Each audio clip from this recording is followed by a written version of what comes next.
Salutare și bine te-am găsit la canalul meu de YouTube. Eu sunt Marian Traiela, tutoriale simple, iar astăzi vom face un nou tutorial în care o să te învăț cum să desfunzi ochiul unui aragaz mai vechi. Se întâmplă uneori că datorită uleiului sau a grăsimilor, practic ochiurile, în momentul în care noi vrem să-l aprindem, practic ele nu se mai deschid, nu mai funcționează deloc, da? În momentul de față acest ochi, cum bine se vede și în imagini, este înfundat de ulei, grăsime sau alte impurități. Uitați, ca drept dovadă, acest ochi funcționează fără nicio problemă, dar acest ochi are o mare problemă să se aprindă. Pentru a face asta avem nevoie de o periuță, da? O periuță de dinți, bineînțeles, care să o folosiți special pentru desfundarea aragazului, nu pentru uz personal. Și mai avem nevoie de un ac de cusut, da? Da, pentru a face asta, bineînțeles, o să dăm deoparte aceste duze de la ochi, da? Acesta este un aragaz mai vechi, cum bine se vede. Iar periuța noastră în momentul este uscată. Pentru a curăța trebuie să o umezim la robinet, da? Sau dacă nu aveți robinet, folosiți o cană cu apă. Da, sunt aici în fața robinetului, dăm drumul la robinet, o umezim. Iar apoi mergem să curățăm.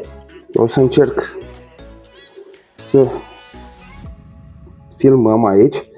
În momentul de față este înfundat, cum bine se vede, iar în momentul de față începem procesul de curățare. De ce este bună această periuță? Pentru că intră în interior și curăță acele impurități de ulei, de grăsime, de pur și simplu gazul poate avea anumite impurități. Din acest motiv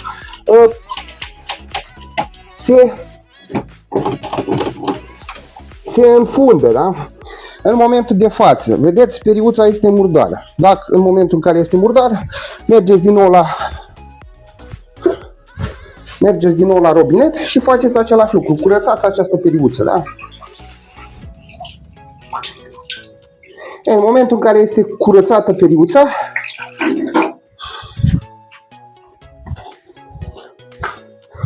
continuați procesul de curățare. Faceți așa de 2-3 ori. De 2-3 ori de fiecare dată când se curăță. Uitați, la mine e aproape curățat. Și ca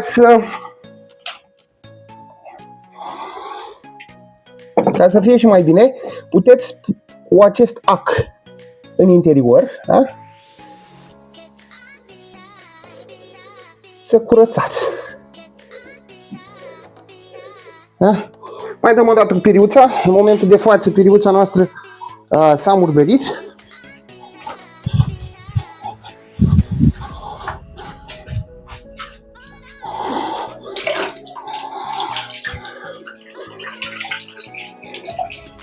Curățim periuța să fie curată. Da? Iar pentru ultima dată o să încerc să curăț această zonă, da?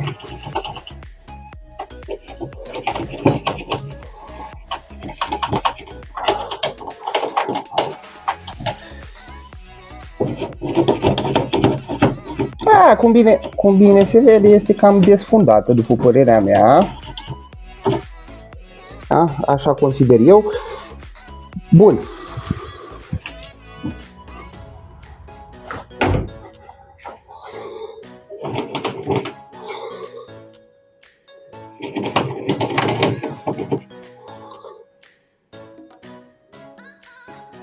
Da? O să-i facem și o probă, să deschidem, să vedem dacă funcționează acum, spre deosebire de data trecută. O să pun aceste ochiuri și o să încerc să aprind. Hai să vedem dacă merge ochiul nostru. Uitați, merge foarte bine, are o presiune extraordinar de mare după curățire, da? Vedeți, ochiul nostru a fost curățat fără niciun fel de problemă. Uitați ce presiune în comparație cu adineauri în care ochiul meu era înfundat și nu aveam gaz deloc. Cam atât a fost și cu acest clip. Cu tine a fost Marian de la Tutoriale Simple. Nu uita să distribui, să lași un like și să te abonezi la cel mai tare canal de tutoriale din România. Nu uita să devii membru, deoarece mă ajută foarte mult. Iar până data viitoare, numai bine și aveți grijă de voi!